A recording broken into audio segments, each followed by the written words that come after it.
الحمد لله رب العالمين والعاقبة للمتقين فلا عدوان إلا على الظالمين أشهد أن لا إله إلا الله وأشهد أن سيدنا ونبينا محمدا عبده ورسوله لا نبي بعده اللهم صل وسلم على سيدنا محمد وعلى آله وأصحابه أجمعين أما بعد يا أيها الذين آمنوا اتقوا الله حق تقاته ولا تموتن إلا وأنتم مسلمون. Ma'asyiral muslimin, jamaah salat Jumat rahimakumullah. Marilah waktu yang mulia ini kita gunakan untuk meningkatkan kualitas takwa kita ke hadirat Allah Subhanahu wa taala. Kita pegang teguh keimanan kita dan jangan sampai kita meninggal dunia di luar kalimat la ilaha illallah Muhammadur Rasulullah.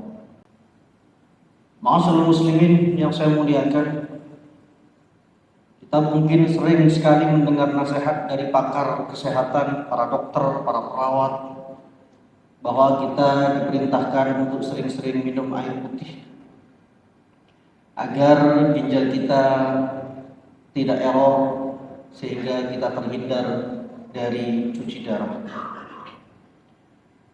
Tentu minuman yang kita minum itu akan berefek pada kesehatan kita.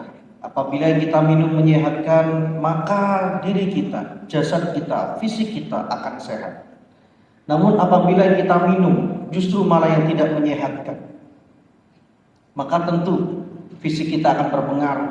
Bahkan mungkin ginjal kita akan sakit dan kita diperintahkan oleh dokter untuk cuci darah. Itulah hakikat setelah kehidupan kita. Orang tua kita, orang-orang Jawa menganggap hidup ini dengan sebuah kalimat urip gurun mampir ngombe. Hidup ini hakikatnya hanya kita mampir untuk minum saja. Maka dalam kehidupan kita, ketika kita minum air yang baik, ketika kita minum minuman yang berkualitas, maka nantinya setelah kita meninggal dunia, kehidupan kita akan baik dan berkualitas. Namun ketika kita minum dalam kehidupan ini, kita minum yang tidak berkualitas, kita minum hal-hal yang buruk dalam artian dalam kehidupan ini, kita menjalankan kemaksiatan, kita jauh dari tuntunan syariat Islam, maka tentunya setelah kehidupan dunia ini kita akan sakit. Inilah ma'asyiral muslimin, Al-Quran, Allah Subhanahu wa taala berfirman dalam menggambarkan, mendeskripsikan proses kehidupan manusia. Allahul ladzi khalaqakum min dha'fin thumma ja'ala min ba'di dha'fin quwwatan thumma ja'ala min ba'di quwwatin dha'fan wa syaibah yakhluqu ma yasha wa huwas samiul qadir. Allah menyatakan, Allah lah yang menciptakan kalian wahai manusia min dha'fin, dari keadaan yang lemah. Al-Imam Jalaluddin As-Suyuti dan Al-Mahalli dalam tafsir Jalalainnya menyatakan bahwasanya mimma'in mahin, keadaan lemah ini adalah air yang hina.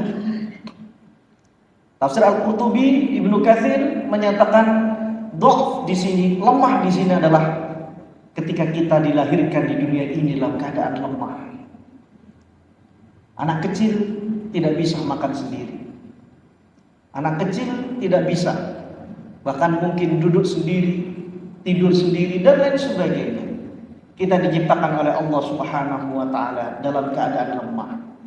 Tsumma ja'ala min ba'di dha'fin quwwatan. Kemudian Allah jadikan, ja'ala maknanya adalah berproses. Kemudian Allah jadikan kita setelah dalam keadaan lemah atau balita, kuwatan, aisyaban, yaitu masa muda yang kuat. Imam Ibnu Katsir mengomentari, kanal insan yashibbu, manusia itu berproses menuju kedewasaan, menuju dewasa, menuju kuat. Dan ini adalah masa di mana kita masih muda. Setelah itu Allah kembalikan kita dalam keadaan lemah. Tsumma ja'ala min ba'di quwwatin dha'fan, ditambahi oleh Allah wa syaibah. Kemudian Allah jadikan kalian lemah kembali setelah masa muda itu, setelah masa kuat itu, Allah jadikan kalian lemah kembali, dan Allah tambahi dengan wasyaibah, berubah, merupakan tanda akan kedekatan kematian. Itulah umumnya proses kehidupan manusia. Namun teruskan ayat tersebut, yakhluqu ma yasha. Allah menciptakan manusia itu dengan kehendak semaunya Allah. Profesor Quraisy Shihab menafsirkan potongan ayat tersebut, bisa jadi Allah Subhanahu wa taala berikan usia kepada manusia itu tidak sampai dia lemah kembali dan berubah. Bisa jadi Allah Subhanahu wa taala berikan usia itu ketika dia kuat, ketika dia muda, atau mungkin sebelumnya ketika dalam keadaan lemah yang pertama, yaitu balita. Dan realita itu sudah ada di depan mata kita semua. Itulah hakikat kehidupan ma'asyiral muslimin. Maka melalui mimbar yang mulia ini, dan beberapa hari lagi kita akan menutup tahun 2023 ini, kita gunakan untuk mentafakuri kehidupan kita. Apa yang sudah kita lakukan dan apa yang belum kita lakukan dari kebaikan-kebaikan yang selama ini dalam kehidupan kita semua.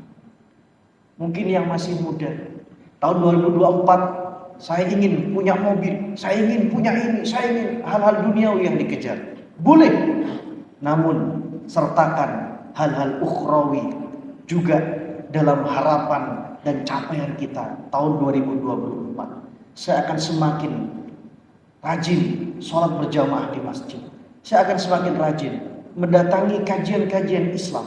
Saya akan semakin rajin istiqomah, sedekah. Saya akan semakin sabar menghadapi anak istri saya dan lain sebagainya. Karena hakikat kehidupan ini, sekali lagi ma'asyiral muslimin, hanyalah sebentar.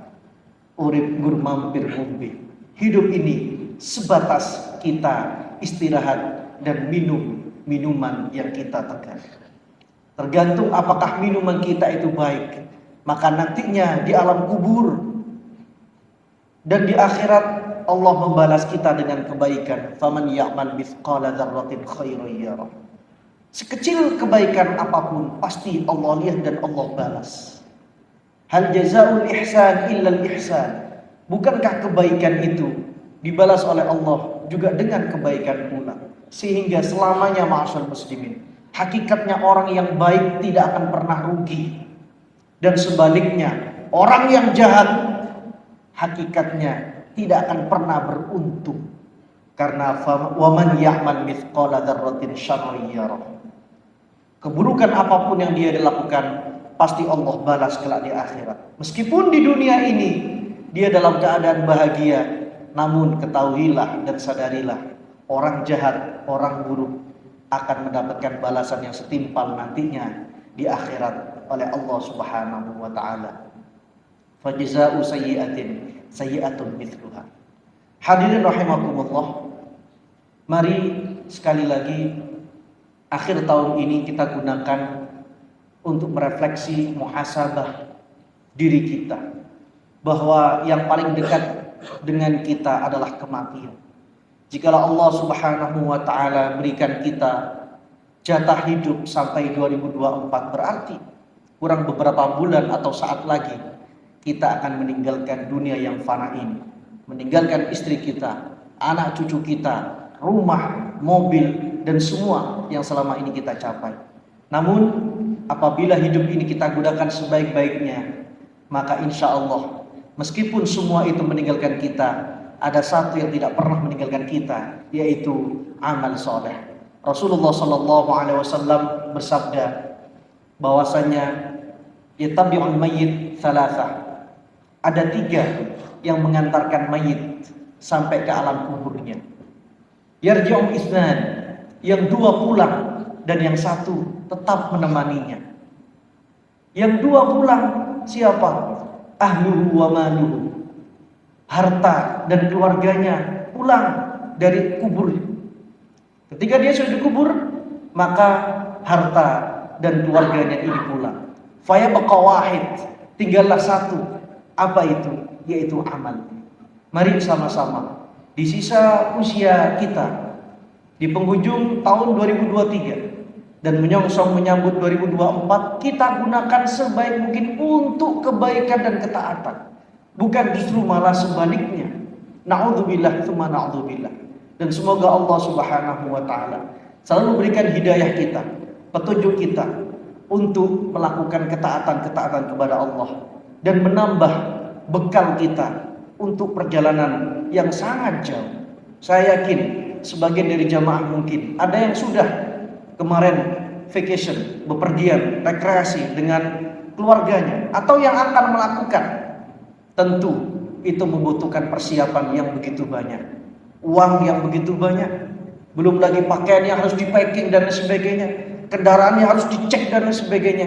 Itu hanya perjalanan duniawi.